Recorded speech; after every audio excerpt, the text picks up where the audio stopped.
ሰላም ጤና ይስጥልኝ እንዴት አላችሁ የዩቲዩብ ቤተሰቦች?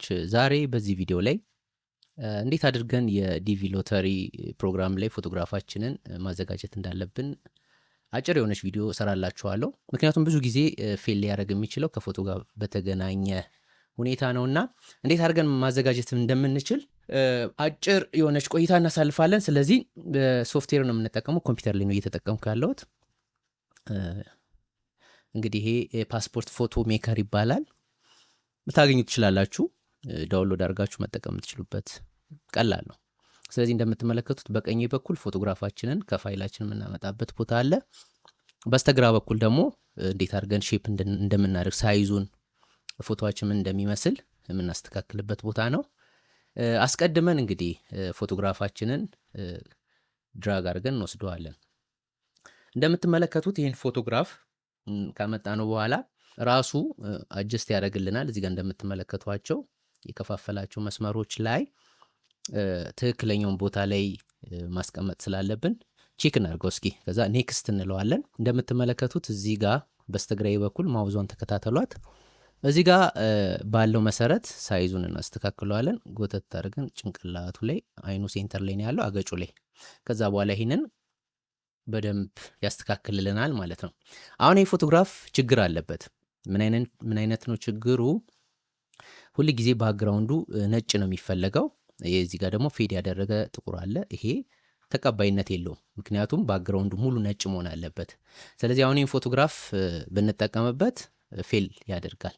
ስለዚህ እንደገና እንመለስና አዲስ ክሬት እናድርግና እንደ አዲስ ደግሞ እንጀምር። የሚቀጥለውን ፎቶግራፍ እናምጣው። አሁን ይህን ፎቶግራፍ ስትመለከቱት እንደ ቅድሙ በደንብ እናስተካክለውና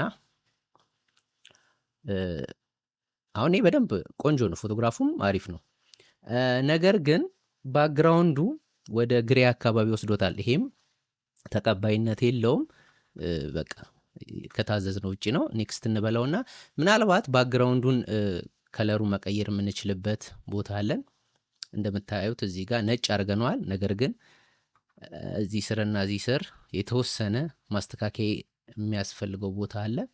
ይሄንንም ብናስገባው ፌል የማድረግ ቻንሱ በጣም ከፍተኛ ነውና እንደዚህ አይነት ፎቶግራፍም አይመረጥም።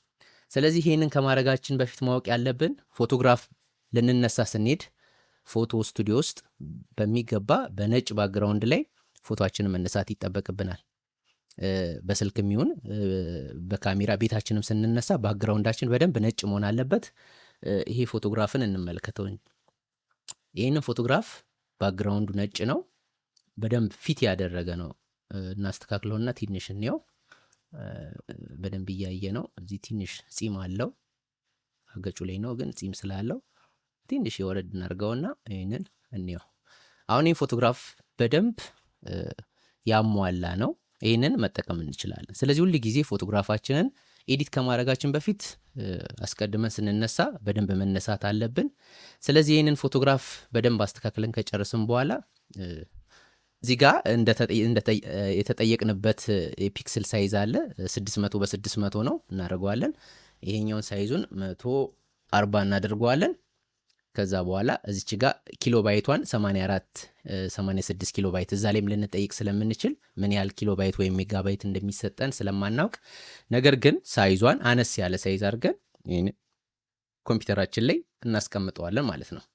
እዚህ ጋር ዲቪ እንልና 2027 ብለነው ከመዘገብ ነው በኋላ ይሄንን ደግመን ስንመለከተው እንደዚህ አይነት ፎቶግራፍ ሰራን ማለት ነው። ስለዚህ ይህንን ፎቶግራፍ በኋላ ላይ አፕላይ ስናደርግ ብንከተው ተቀባይነት ያለው ፎቶ ነው።